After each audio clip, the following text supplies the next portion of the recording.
This is It Was a Thing on TV. Spoiler number one is Dr. Lee frowns. It stinks. What is going on? What is going on? Episode 24, Submission 330.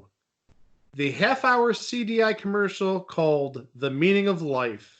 Well, folks, I gotta say, this is something we've been looking forward to since we came up with the idea for this show back in September. This has been something that has been on me and Mike's minds for 25 years. And now finally, folks, we're going to share with you.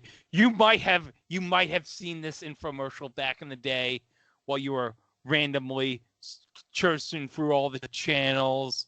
You might know CDI as that system that the angry video game nerd made fun of once. You might know the CDI as that system that has those crappy Zelda games and Hotel Mario, but no, folks, the CDI has a special place in our hearts because of this infomercial from 1994 that told us what this bad boy was all about. So what is this bad boy all about? Okay, well, what the CDI originally was supposed to be, or where it came from, was Philips, back in the day, was going to make an add-on for the Super Nintendo Entertainment System, a CD add-on. However, that never came to fruition. I'm sure most of you know the story with the CD-ROM add-on for the Super Nintendo. But if not, long story short, Sony was originally going to make a CD add-on for the Super Nintendo. And then Nintendo realized, oh crap, we made a bad deal with Sony because they're going to get all the money on the sales of the hardware and the software. Hey, Philips, do you want to help us make a CD-ROM add-on for the Super Nintendo? Okay. Then they went ahead and tried to make the add-on for the Super Nintendo. That didn't happen. Meanwhile, Sony was like, you know what? Let's take this video game thing and make something of it. And then they came out with the PlayStation. And now you know the rest of the story. Thank you, Please. Iris. Please continue. And yeah, that's video game history right there. Because PlayStation, well, we know what's happened to the video game consoles over the last 20 years or so. So what ultimately happened, Sony with their add-on became the PlayStation 1, and the Philips version became the CDI. And the CDI, and I say this as an owner of a CDI, I'll get to that story in a little bit. The CDI wasn't a video game system per se. It was like an all-around entertainment system. Obviously, you could play regular audio CDs on it. There were video CDs for the CDI, so you could watch movies. But you have to have a very special MPEG card attached. Yeah, it's a little cartridge. It's not terribly big.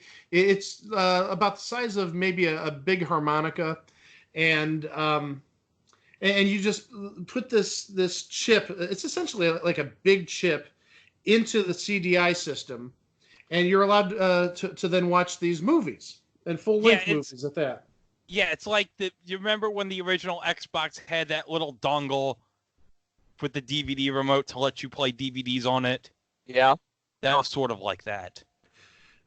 And in addition to the movies and games, there were educational titles. Like I said, you could play CDs, normal audio CDs. It did have an okay memory. I mean, it wasn't a lot. It was back in 1994, 1995.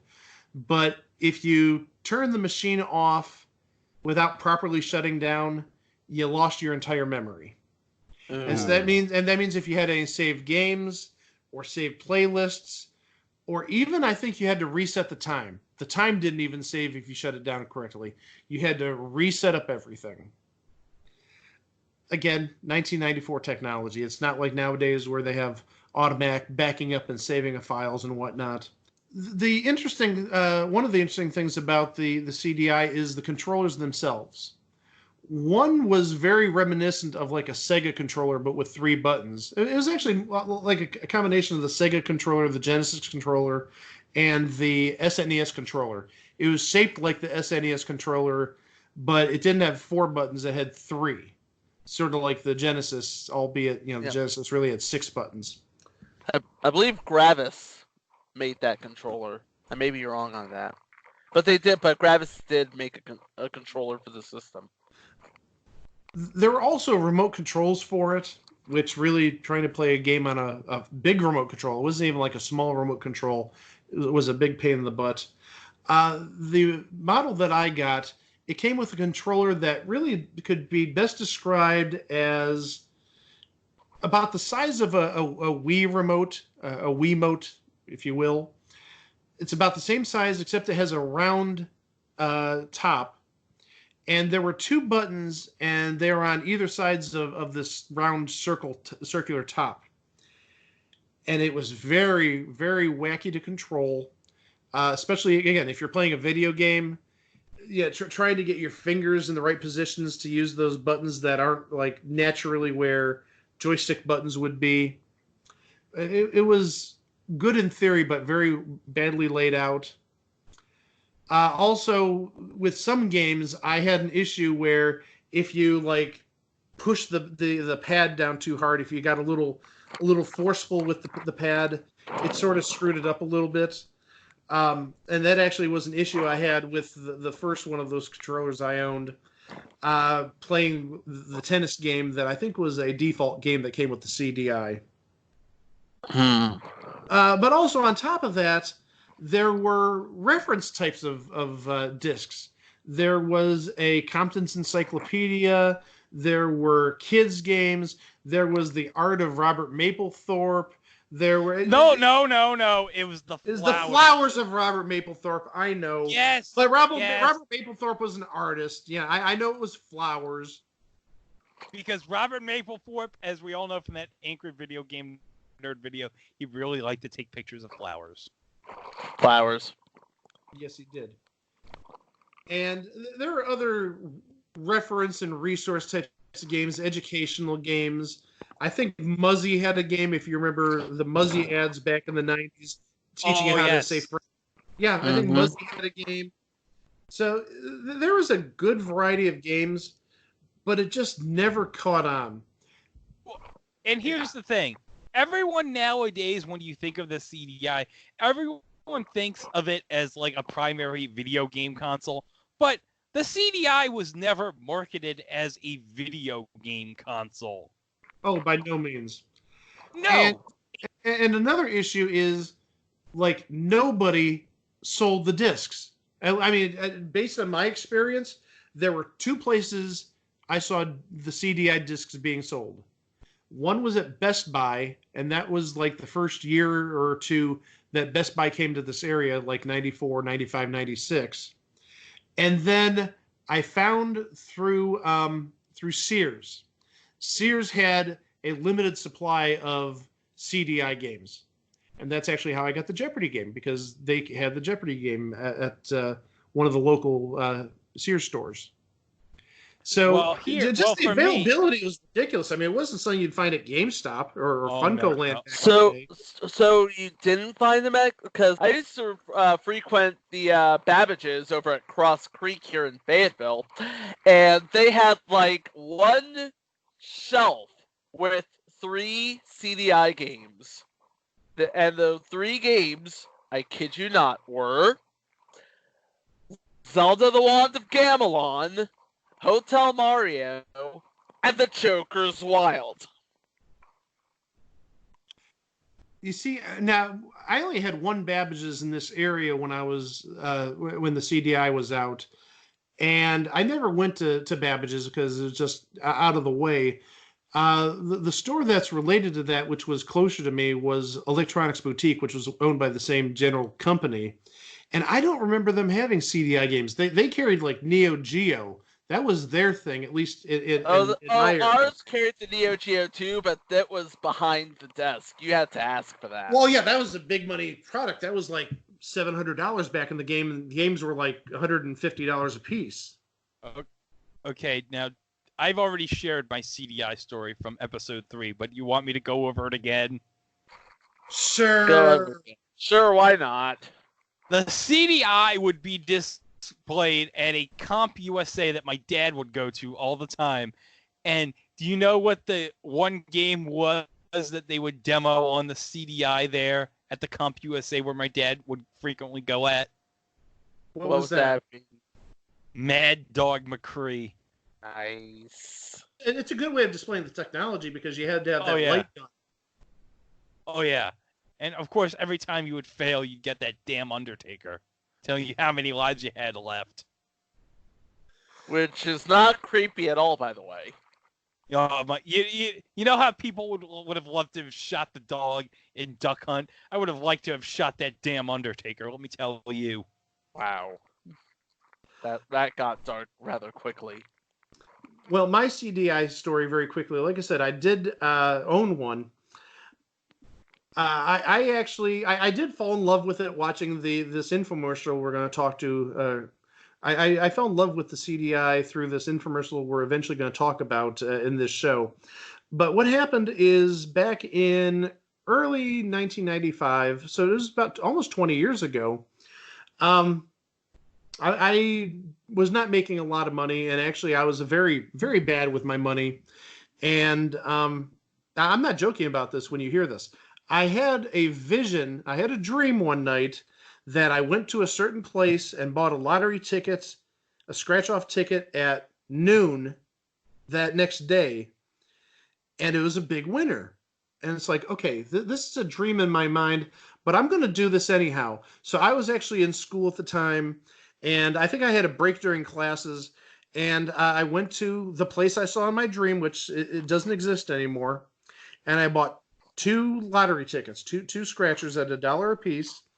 And lo and behold, one of them, I don't remember, I think it was the first one of the 2, was a winner of $1,000. And I mean, immediately, like, I'm like really thankful, oh my gosh, this vision I had happened. And so the first thing I did besides cash the ticket and get the money is I paid my car insurance bill because car insurance was due at the end of that month, that February. I didn't want to be burdened with that, get that out of the way. But then I had, after taxes, and after the insurance, I think I had like about $600 left, $500. And I said, you know what? I'm buying that CDI. So after school that day, after college, I went down to Best Buy. I bought the system, and I bought about a half a dozen games, and it was like $520. I mean, I had maybe like $50 left over after it was all said and done. But I got my CDI, and I was happy. And that's the story of how I met my CDI. Okay, we're going to go have some dinner now. But, okay, so you have an interesting story about the CDI, and you, Greg, have an interesting story about the CDI. But still, you gotta, if you want to have, all of this sort of success, you gotta know how to market it. Enter 1994, where we get this infomercial with a man who is either Jonathan Mangum or a man with a similar haircut talking to a giant wall, asking one important question that, truth be told, we've all asked at one point of our lives. What? Deal or no deal? Oh, God! That's another podcast. Now, the question is, what is the meaning of life? Yes. And the meaning of life is the CDI. Well, of course it is. Because, I mean, what other system is going to have Hotel Mario on it? And not just the Joker's Wild, but the Joker's Wild Jr. With Mark Summers, baby. Or Burn Cycle, which, if you ask me, is the best CDI title. But that's another story for another day. We're talking about this infomercial, which It sort of looks like the Macintosh 1984 commercial meets Time Tracks. Future installment Time Tracks. That's actually a good comparison. That's a good mashup. And so what the meaning of life is the CDI, but not just the CDI itself, but again, the versatility. You can play kids games, you can play video games, you can play movies, you can play CDs. You could do anything that CDI has software for. And so we get a lot of previews of the different games. So, for the kids, there's the Berenstain Bears. And as I said earlier, there's Muzzy. It's Berenstain Bears, Mike. That's what I said. It's the Berenstain Bears. It's not Berenstain Bears. It's Berenstain Bears. I said Berenstain. No, I thought you said it's the Berenstain Bears, ladies and gentlemen. Clean out your ears. Get a Q-tip. I said Berenstain Bears. Hashtag Mandela effect.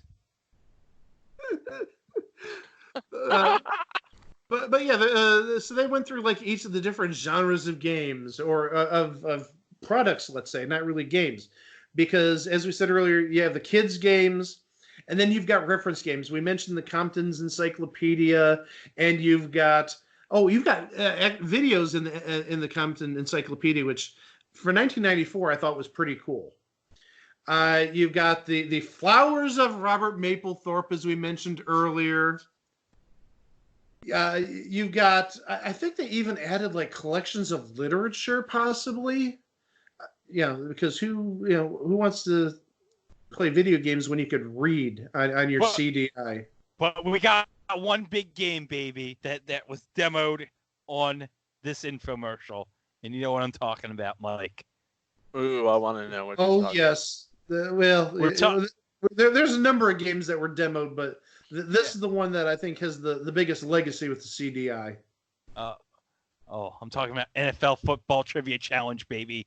Oh, I thought you were going someplace else. Wait for it. But yeah, NFL Football Trivia Challenge, hosted by Pat Summerall, which is apparently part of the meaning of life. The meaning of life is to know useless football trivia. And that's actually one of the first games that I got was that game.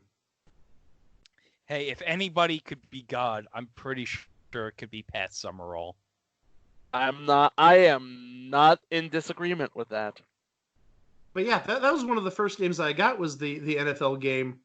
And it was very interesting. I mean, there are a lot of video clips. I mean, brief, short, very low resolution video clips, but it was very interactive. It was a good use of the technology, and it sort of played on the football motif of if you get to the end zone by scoring so many questions correct before getting so many wrong, I believe you ended up getting 7 points, and it did take football to another level. But it was hosted by the great Pat Summerall, who was doing NFL on Fox at the time. Yeah, because 94 would have been already NFL and CBS would have been done that year. So Fox would have gotten the NFC rights that year, and they would have just started with football. Exactly. The one thing that I was missing, though, was no John Madden because, he was attached to another video game series. That's another podcast, though. Yeah, but we also had another trivia game that was featured on this infomercial. And so I think Sandy's Circus Adventure? No. And I think this is where Mike knew I was going with before I said NFL football trivia. No, this actually isn't where I thought you were going, but continue. Oh, jeez. I wonder what this actually is. But no, they demoed the Joker's Wild with Wink Martindale on CDI. Which actually was a very good adaptation. The only problem is it was all multiple choice. And there were a couple of different rules changes. After somebody got to $500, then you just spun the wheels trying to build up money without hitting a devil. If you hit a devil, you went back to whatever your score was after the first round, but you could freeze at any time. And basically the other player or players had to surpass that amount of money to win the game and play the bonus round, which was one trivia question, one multiple choice trivia question, and if you got it right, you got, I think it was either a $sign or a letter B next to your listing in the high scores because you got the bonus question right. But one of the great things about that game is you could put basically almost any name, and Wig Martindale would say the name in the game. Well, now I'm going to clarify that.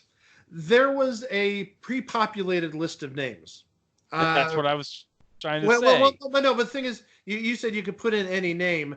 Well, they gave you a list of names, and they gave you nicknames too. So I mean, there was actually nicknames like Stinky or Goofy or stuff like that. And he'd actually say, "Okay, Stinky, it's your spin, Stinky." but yeah, I think the game had probably, I'm going to say, somewhere in the 150 to 200 preloaded names. You couldn't put in your own name if it wasn't one of those preloaded names, but they covered all the popular normal names. I'm sure Chico was in there at some point as a nickname. Probably. I don't know. Well, I don't think Dino was. I might be wrong about that. But yeah, once you chose your name through an alphabetical list, Wink would actually say the name you chose. So that was a very, it gave it a personalized touch. But also, if you were a kid and the regular Joker's Wild was a little too old for you, there was the Joker's Wild Jr. And that was hosted by Mark Summers. Same exact rules, except there was no devil. In this version, there was a dragon. And it wasn't like the nice cutesy dragon from Tic-Tac-Toe. It was a mean fire-breathing dragon. I'm sure might have given some kids some nightmares back in the day. If only there was if only the dragon rapped. No, we're not gonna do that. No. No. 1,000 times no.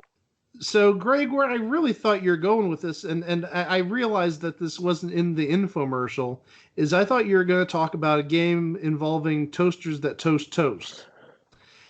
And what we're talking about is Hotel Mario, the Mario entry for the CDI, which is probably the worst version of Mario ever.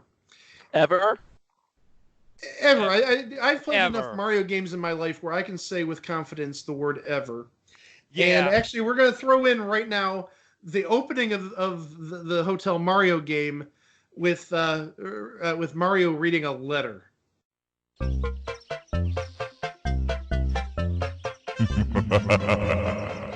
Nice of the princess to invite us over for a picnic, eh, Luigi? I hope she made lots of spaghetti. Luigi, look! It's from Bowser. Dear pesky plumbers, the Koopalings and I have taken over the Mushroom Kingdom. The princess is now a permanent guest at one of my 7 Koopa hotels. I dare you to find her if you can. We gotta find the princess. And you gotta help us. If you need instructions on how to get through the hotels, check out the enclosed instruction book.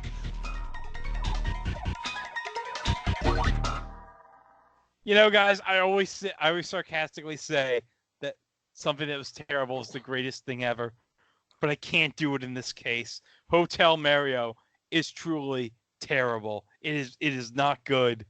Oh God, it's the worst. I don't think you're going to have any disagreement from any of us here. And again, that's a game that I have, sadly. It is absolutely just abysmal. It's horrible. While you guys were talking about Hotel Mario and how insanely bad it is, and it is insanely bad, by the way, I was busy looking at the infomercial and thinking to myself, as monotonous as Pantsuit Lady is, I have to wonder how much more excited this Phil guy can possibly get, because it seems like everything he's approaching on this super wall of life here is... I've never seen a person so animated. It's the meaning of life. Of course you're going to be animated.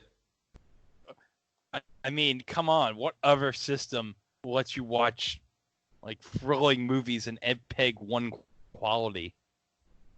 Yeah, on what other video game system or what other console will you find a video game devoted to future entry, Thunder in Paradise? So, What other multimedia entertainment console will let you play with Hulk Hogan? I don't know. Is there something on the 3DO? oh brother. Hey, Yes, brother, let me tell you went about there. this. Hey, brother, let me tell you about the Panasonic 3DO. You know something, Mean Gene. Panasonic 3DO. Oh my gosh. Oh boy. I had one of those too, and I got it like really cheap. Oh my goodness, that's a large controller. I'm looking at Oh. the pantsuit lady is holding the roller controller. Well, that I think you had to buy separately. At least it didn't come with my version, and that was for the kids. That's not something that you could play Thunder in Paradise on. Yeah. Though I think But it how- if you tried. Hold up. What if you could play Thunder in Paradise with the kids controller? Well, that's why I said I think you could try. It might be really fun that way. Oh, what I was gonna say was, you probably don't know this because you weren't in the Northeast like me, but you know a chain called Nobody Beats the Wiz? Yeah, I do. Yeah. Okay, well, they didn't have CDI back in the day, but they did have a display for the 3DO. And do you know what one of the games they displayed on the 3DO was? I can only imagine. Wing Commander 3 with Mark Hamill and Malcolm McDowell. Well, Mark Hamill needed a paycheck in 1994. Yeah, well, no, well, those Batman paychecks. No, he was still cashing paychecks from the Joker, so.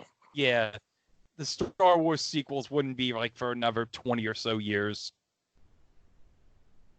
Right.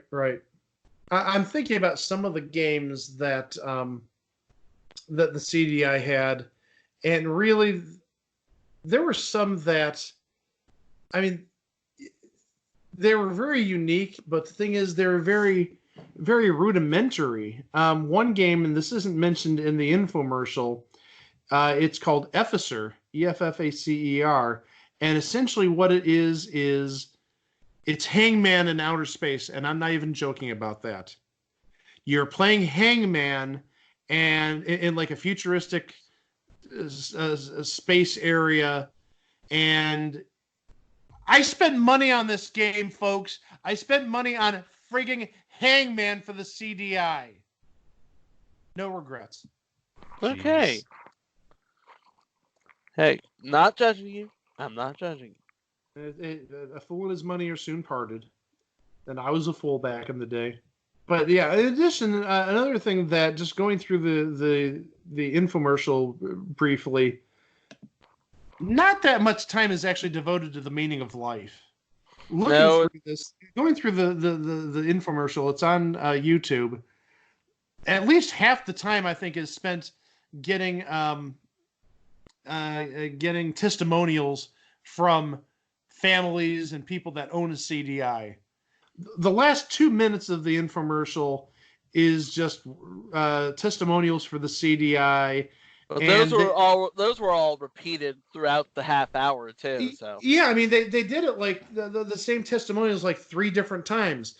It's almost like any infomercial you see nowadays for Emerald's Cooker or whatnot. And they show the same dang 3-minute clip. While Emerald's cooking the roast in his rotisserie or whatever. It gets oh jeez. Oh my gosh, I'm sorry. It gets repetitive in that way. That makes sense, doesn't it? Yeah, and the thing is, this infomercial was on all the time. I mean, I've seen it late at night. I saw it on Saturday afternoons. I saw it in the morning. So at some point in like 1994, 1995, you were sure to run into this at some time. But alas, it's just a footnote in history, and the meaning of life. Alas, it's a footnote in history, and the meaning of life itself. Who knew the meaning of life would just be a thing on TV? Well, it certainly was. And thank you, Phillips. You gave us something that we've talked about. That's been on our heads for 25 years, and we finally got to share it with you people here. And so the meaning of life, people, is go buy yourself an obsolete entertainment system. And much like the meaning of life or the CDI itself, this infomercial, it was just a thing on TV. Guys, CDI, it's probably something that you'll see today in a video on the Oddity Archive. Isn't that right, Chico? Shout out to Ben Minot. Yep. Who needs the Oddity Archive? I can just go someplace in my basement and pull it out of storage. Yeah, but do you have a box? Language! Oh, Chico, no. Oh, boy. Do I have the original box? No, I don't. Do I? No, I'm not going to answer the other question. Oh, for the love of God, please. Yeah.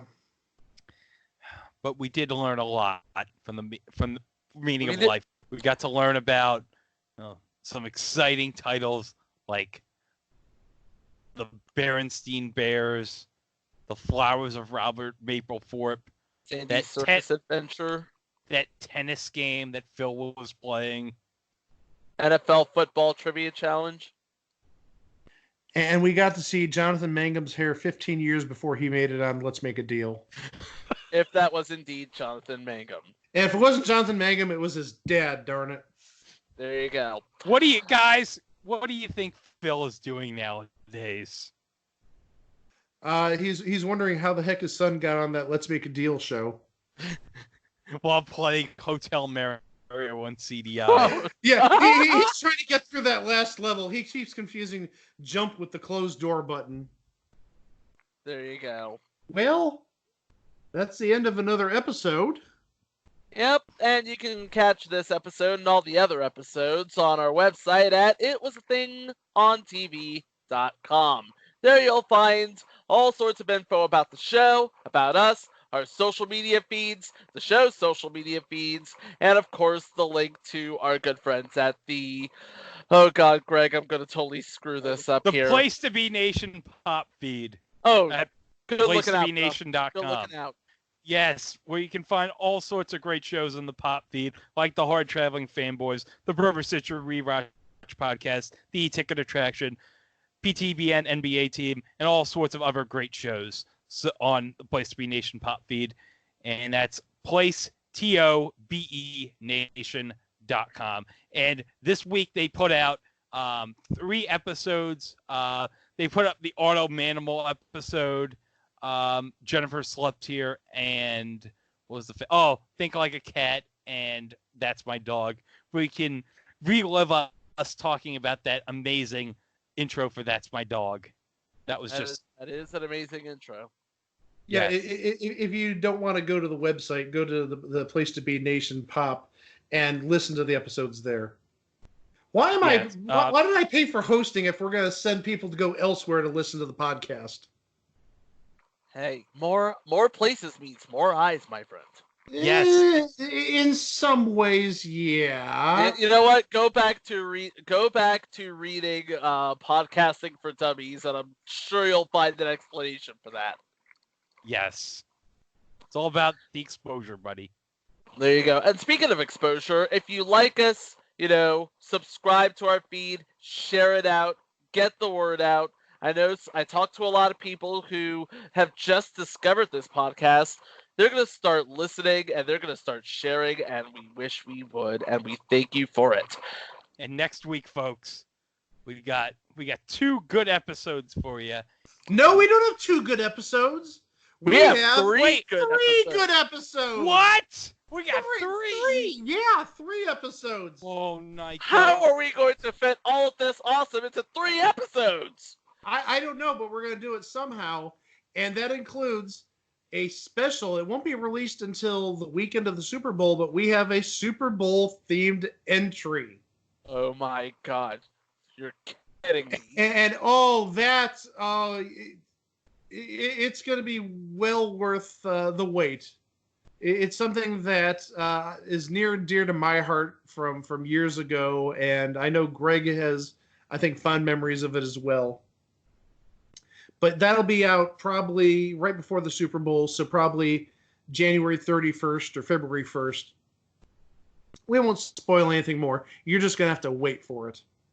But yeah, 3 big episodes next week. Next week's going to be really fun. And we may or may not be joined by that special episode for the Super Bowl with an interstitial by a certain somebody. But that's enough hints for now. Yeah, but for now, for Greg and Mike, I'm Chico, and we'll see you next time for another thing on TV. Bye. Thanks for listening. Ha ha! Here's the problem. Too many toasters. You know what they say? All toasters toast toast.